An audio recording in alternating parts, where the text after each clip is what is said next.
Halo semuanya, jangan bosan ya, lagi-lagi kalian dengar suara aku. Seperti biasa, aku gak mau basa-basi lagi. Kita lanjutin part berikutnya ya, part 11. Membangunkannya.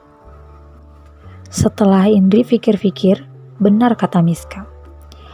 Laki-laki di hadapannya ini memang aneh dan ada di luar prediksi semua orang. Dia jelas malu setengah mati tadi. Dada kecil? Hah? Kecil? Indri ingin selalu menghadap kaca saat ini juga. Melihat dengan seksama sebesar apa miliknya. Baginya, dia punya ukuran standar wanita Indonesia. Apa dia harus berteriak ke arah laki-laki itu dan berkata, "Ini adalah standar SNI wanita Indonesia." Bisa dilabelkan dengan kategori top brand Indonesia. Apa dia harus memasangkan stiker di dadanya dengan label top brand berwarna kuning atau biru, bahkan entahlah warna apa saja itu. Indri mengeram kesal. Indri buru-buru berdiri dan mencoba membenahi pakaiannya. Melirik ke kiri dan ke kanan untuk melihat apakah ada orang yang melihat keadaan mereka tadi. Memalukan. "Kau ini ceroboh sekali," tiba-tiba bosnya berkata begitu. Bisa dia lihat ekspresi datar laki-laki itu saat bicara sambil membenahi jas dan celananya. "Ya?" tanya Indri tidak percaya. "Hah? Dia bukannya minta maaf, yang benar saja." Rasanya ingin sekali dia menghajar laki-laki di hadapannya itu saat ini juga. Setelah mengetahui ukurannya kecil, sekarang laki-laki itu berkata dia ceroboh sekali. Apakah hormon testosteron laki-laki ini memang benar-benar tidak berfungsi? Pekik Indri dalam hati. Dia bermaksud untuk berkata, "Tidakkah seharusnya bos minta maaf soal mengetahui dadaku kecil?" Tapi tiba-tiba suara seseorang mengejutkan dirinya. "Tuan Abizar." Buru-buru Indri menoleh. Bagaikan cahaya warna-warni, dia menatap seorang perempuan yang datang menghampiri mereka. Judes, cantik, dan glamor. Itu kesan pertama yang Indri dapati. Tapi, penuh sandiwara. Apa yang aku pikirkan? Anda terlambat 2 menit 23 detik. Tiba-tiba bosnya bicara begitu dengan nada dinginnya. "Ya ampun, dia benar-benar menghitungnya," batin Indri. "Seharusnya sekretarismu mengatur waktumu dengan sebaik-baiknya. Kau tahu, tiap waktu yang berjalan adalah uang." Ulang Abizar lagi sambil bergeser dan mulai duduk di atas kursi pertemuan mereka. "Maafkan kami atas keterlambatannya, Tuan." Bisa Indri lihat perempuan itu bicara sambil menundukkan kepalanya. Sejenak gadis itu memicingkan bola matanya. Sekelebat pemikiran melewati kepalanya. Sudahlah, batin gadis itu. Begitu mereka duduk, Indri mulai mengeluarkan laptop dan berkas-berkas yang ada di dalam tas milik bosnya yang dia letakkan di atas meja sejak tadi. Tapi tiba-tiba dia mendengar Abizar berkata, "Bisa jangan libatkan emosi dan perasaanmu saat kita sedang melakukan kerjasama, Ariana?" Suara dingin mendominasi itu terdengar sangat tidak suka. Bisa dia lihat tatapan tajam bola mata bosnya yang menatap penuh ketidaksukaan pada perempuan cantik di hadapan mereka itu. Mereka saling mengenal. Sudah kuduga, batin Indri. Teman masa sekolah, salah satu jatuh cinta, tapi satu benci sifatnya. Kesalahan fatal yang tidak ditolerir berubah menjadi rasa tidak suka yang mendalam. "Haiku, sepertinya aku cocok jadi peramal kartu tarot." batin Indri sambil mencoba menahan tawanya. "Wait, apa yang ada di kepalaku? Kialah. Indri menggelengkan cepat kepalanya. Maafkan aku, Abizar. Aku... Bisa kita lanjutkan urusannya? Jangan libatkan soal perasaan. Anda bisa berpindah posisi, Miss Ariana. Indri buru-buru bicara. Dia bisa melihat ekspresi laki-laki di sampingnya itu mulai berubah. Bisa Indri rasakan, kehadiran dan tindakan perempuan bernama Ariana itu langsung membuat perubahan besar pada hormon Abizar. Perubahan hormonal dan ketidakseimbangan hormon ini merupakan penyebab utama dari perubahan suasana hati pria. Ketika hormon terganggu, pria kehilangan kemampuan untuk berpikir jernih dan praktis, serta jadi mudah marah. Pada fase tersebut, suasana hati mereka mudah berubah, kadang senang, kadang sedih, dan kadang marah tanpa alasan. Dan jika dilanjutkan, bisa Indri bayangkan, laki-laki ini akan membatalkan seluruh proses kerjasamanya. Saat mendengar Indri bicara, buru-buru Abizar menoleh ke arah Indri. Yang ditoleh malah melebarkan senyumannya. Sepersekian detik kemudian, tiba-tiba tangan kiri Indri naik ke atas pahanya. Kita bisa melanjutkan pembicaraan kerjasamanya, Pak. Ucap Indri sambil menggenggam erat paha bawahnya yang nyaris mendekati lutut Abizar. Niat hati sih untuk menenangkan hati laki-laki tersebut. Tapi siapa sangka ekspresi wajah Abizar berubah. Abizar terdiam saat merasakan bagian tubuhnya dicengkraman oleh gadis itu. Sensasi aneh menjalar melewati seluruh anggota tubuhnya.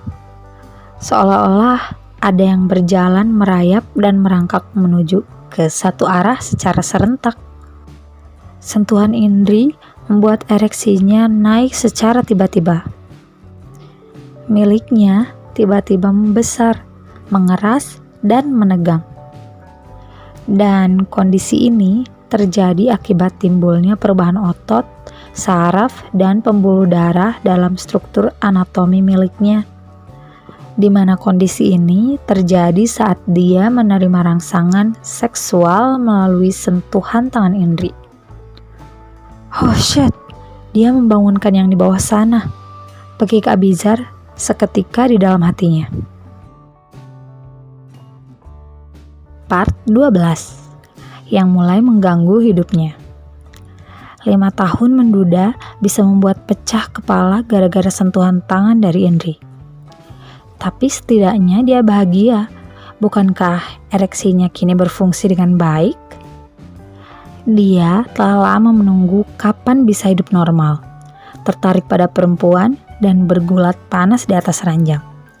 Bukankah ini satu berkah? Seketika otak kotornya melanglang buana. Dia pikir, jika dia membawa gadis itu hingga ke atas ranjang, apakah ereksinya akan turun seperti sebelum-sebelumnya? Gadis itu apakah mampu membuat dia melesatkan miliknya ke dalam tempat tinggal yang diinginkannya? Dia memikirkan bagaimana melewati waktu malam panas bersama. Oh sialan. Abizar memijat-mijat kepalanya. Dan pada akhirnya dia memaksa menepis semua perasaan yang ada dalam dirinya. Memaksakan ereksinya agar tidak melampaui batasannya. Dia mencoba untuk menepis tangan Indri dan berusaha untuk fokus dalam pekerjaannya. Tapi realitanya, dia benar-benar merasakan ereksinya meningkat pesat. Yang jelas terjadi pada situasi, waktu, dan kondisi yang sangat tidak tepat. Dan Abizar tahu ereksi hanya bisa dihentikan dengan cara ejakulasi. Gila, apa dia harus ke kamar mandi sekarang? Bekerja menggunakan sabun? Memastikan apakah dia sudah kembali normal seperti sebelum 5 tahun yang lalu? Oh shit, umpat Abizar lagi. Dia mencoba menarik dan hembuskan nafas perlahan beberapa kali sambil mencoba memikirkan hal-hal yang membosankan, menyebalkan, atau aneh. Misalnya ocehan mamanya yang lebih mirip burung bellbird. Juga motor ereking yang bisa membuat kepalanya pecah tiap pagi, sore, dan malam. Bahkan, dia mencoba mengingat kejadian mendongkolkan saat beberapa karyawan di perusahaannya atau bahkan memaksakan diri untuk mengingat perihal masa lalu kelam tidak mengenakannya. Kenyataannya, laki-laki selalu begitu, menjaga pikiran agar tetap sibuk dapat membantu mengatasi ereksi yang tidak diinginkan datang tiba-tiba. Laki-laki itu sejenak menyentuh keningnya. Dia mengusap keningnya untuk beberapa waktu sambil memejamkan perlahan bola matanya. Ini benar-benar gawat darurat. Dia pikir siapa yang bisa membuat dia kehilangan moodnya saat ini. Seseorang yang bisa membuat tingkat stresnya naik turun dan membuat ereksinya menghilang karena tidak berselera. Dan dikala otaknya mulai tidak berfungsi dengan lurus dan baik, tiba-tiba kehadiran seseorang membuat dia cukup lega dengan keadaan. "Maafkan aku karena terlambat." Suara Miska seketika memecah keadaan. Dan dalam seketika, wajah laki-laki itu bisa membuat seluruh hormon testosteron Abizar menurun drastis secara tiba-tiba. Alasannya? Karena laki-laki cantik itu bisa membuat kepala atasnya terasa mau pecah, bukan kepala bawahnya. Dan bisa Abizar rasakan ereksinya menurun dengan begitu cepat. Itu bagus. Miska merupakan sasaran terbaik untuk dirinya melakukan apapun sesuai keinginannya, mengomelinya, memarahinya, atau bahkan membuat laki-laki cantik itu morat-marit kesana kemari memenuhi perintah darinya. "Kau?" Abizar baru saja ingin mengeluarkan jurusan andalannya untuk memarahi Miska. Tapi tiba-tiba Indri berkata, "Saya pikir Tuan Abizar sedang tidak enak badan. Aku dan Miska akan mengurus semuanya. Tuan bisa duduk di kursi sofa di ujung sana untuk mengistirahatkan tubuh Tuan." "What?" Seketika Abizar menaikkan ujung alisnya. Gadis itu seperti nenek peramal kartu tarot. Bahkan hampir mirip seperti bibi yang bisa menerawang keadaan orang-orang di depannya. Bahkan tiba-tiba gadis itu berbisik kepadanya. "Apa mantan Tuan mengganggu tingkat stres di otak Tuan? Aku akan menyelesaikan perempuan itu secepatnya." Oh God. Abizar menikmati aroma sampo Indri dari balik hidungnya. Wangi lembut persis seperti bayi. Dia menyukainya. "Bukan Ariana yang mengganggu kehidupanku saat ini, tapi kamu," bisik Abizar tiba-tiba sambil menyentuh lembut ujung rambut gadis itu untuk beberapa waktu. Ariana jelas melirik dengan pandangan tidak suka. "Ya?" Indri jelas langsung mengerutkan keningnya. Alih-alih peduli dengan ekspresi Indri, Abizar langsung berdiri dari duduknya. "Selesaikan tidak lebih dari 45 menit. Setelah berkata begitu, laki-laki itu langsung melangkah pergi meninggalkan semua orang. Di tengah kebingungan Indri atas ucapan Abizar. Part 13, Rumah Holang Kaya. Villa utama Abizar, pukul 5.30 AM.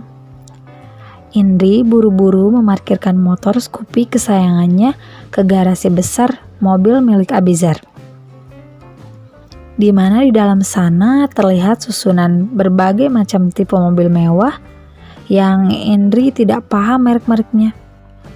"Alamak, Jang, Holang Kaya mah keren, mobilnya gak cuma 1 atau 2. Gila." Indri berdecak kagum melihat mobil koleksi laki-laki tersebut. Seharusnya dulu sebelum dilahirkan, aku ikut rapat dengan Allah, minta agar dilahirkan dengan keluarga sekaya raya ini. Jadi anak bungsu juga gak apa-apa. Kepepet juga anak yang lahir tanpa disengaja juga gak apa-apa. Ucap Indri di dalam hati sambil bola matanya mengitari garasi mobil besar tersebut. Terkagum-kagum dengan isinya untuk beberapa waktu, kemudian saat dia melihat motor Scoopy bututnya, pengen nyanyi rasanya.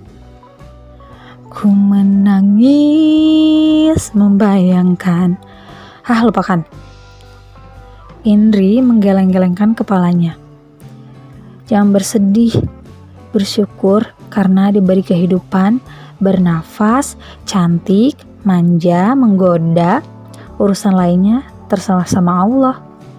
Setelah berkata begitu, gadis itu buru-buru keluar dari sana menuju ke satu pintu yang ditunjukkan oleh pelayan rumah tersebut. Sejenak, Indri merasa jadi tidak enak hati saat laki-laki berusia sekitar 50 tahunan itu melihat dirinya untuk beberapa waktu. Halo Tuan. Indri mengembangkan senyumnya, menundukkan pelan kepalanya untuk beberapa waktu. Nona bisa memanggil saya Pak Adam, ucap laki-laki itu sambil membungkukkan tubuhnya. Baiklah Tuan. Indri kembali membungkukkan tubuhnya. Mohon tidak memanggil saya Tuan, Nona. Lagi-lagi laki-laki tua bernama Adam itu membungkukkan tubuhnya. Tapi Anda lebih tua dari saya, Tuan. Indri kembali membungkukkan tubuhnya. Tuan Abizar melarang Nona memanggil saya Tuan. Lagi-lagi laki-laki itu membungkukkan tubuhnya. Stop, bekik Indri dalam hati. Apa kita harus membungkukkan tubuh hingga matahari menyembul? Baiklah Paman. Indri berusaha untuk tertawa kecil. Dia mencoba menyentuh pinggangnya sejenak. Buset, pegel mak. Batin gadis itu pelan. Lantas kembali mengembangkan senyumnya ke arah Pak Adam. Saya rasa kata Paman tidak terdengar baik. Tuan bisa marah jika mendengarnya. Laki-laki itu kembali membungkukkan tubuhnya. Gila, bungkuk lagi. Akan aku pikirkan panggilan lainnya besok. Sekarang aku hanya mau tahu di mana kamar Tuan Abizar, Paman. Secepat kilat, Indri berusaha untuk tidak mengamini Pak Adam. Dia pikir lama-lama dia bisa sakit pinggang kalau terus membungkukkan tubuhnya. Kamar Tuan ada di lantai atas. Pak Adam bicara sambil mengarahkan Indri menuju ke satu tempat. Buset, alamak. Rumahnya pakai elevator, ucap Indri dalam hati. Ini mah rumah Sultan. Gadis itu celingak-celinguk menatap sekelilingnya. Lagi-lagi dia menggelengkan kepalanya. Di otaknya saat ini seolah-olah sedang menghitung pundi-pundi uang yang digelontorkan untuk pembangunan gedung tersebut. Pasir, semen, batu-batu, rangka baja, granit, biaya pembangunan, arsitektur. Otak kepalanya saat ini seolah-olah mengeluarkan uang yang terus keluar tanpa henti di sekitar kepalanya. Money, money, money. Dan Indri membayangkan ketika semua bahan pembangunan rumah diuangkan. Dia membayangkan bagaimana dia tidur bersama tumpukan uang yang tidak terhitung jumlahnya. Oh Tuhan, bukankah itu keindahan yang hakiki? Nona. Seketika suara Pak Adam mengejutkan lamunannya.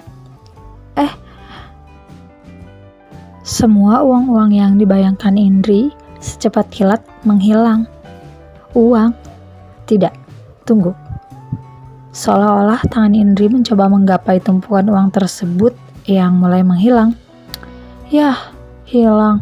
Ekspresi wajah Indri langsung terlihat begitu menyedihkan. Ya Paman? Tanya Indri sambil melengkungkan bibirnya penuh kesedihan. Uangnya hilang. Ini kamar Tuan Abizar. Baiklah. Indri menjawab cepat. Pak Adam langsung membungkukkan tubuhnya untuk pamit dari hadapan gadis itu. Indri menundukkan balik badannya dan membiarkan laki-laki tua itu menjauh dari dirinya. Sejenak gadis itu menghela pelan nafasnya. Sepersekian detik kemudian Indri langsung mengintip dari arah pintu. Masuk perlahan ke dalam kamar laki-laki tersebut. Ukuran kamarnya sebesar rumah kami, batin Indri. Gadis itu berjalan perlahan mendekati tubuh Abizar yang masih terlelap di atas kasurnya. Sejenak Indri menatap wajah laki-laki yang masih tertidur pulas. Secara perlahan Indri menurunkan wajahnya, mencoba menatap bos barunya itu untuk beberapa waktu. "Haigo bos, kenapa kamu begitu tampan?" tanya Indri di dalam hatinya.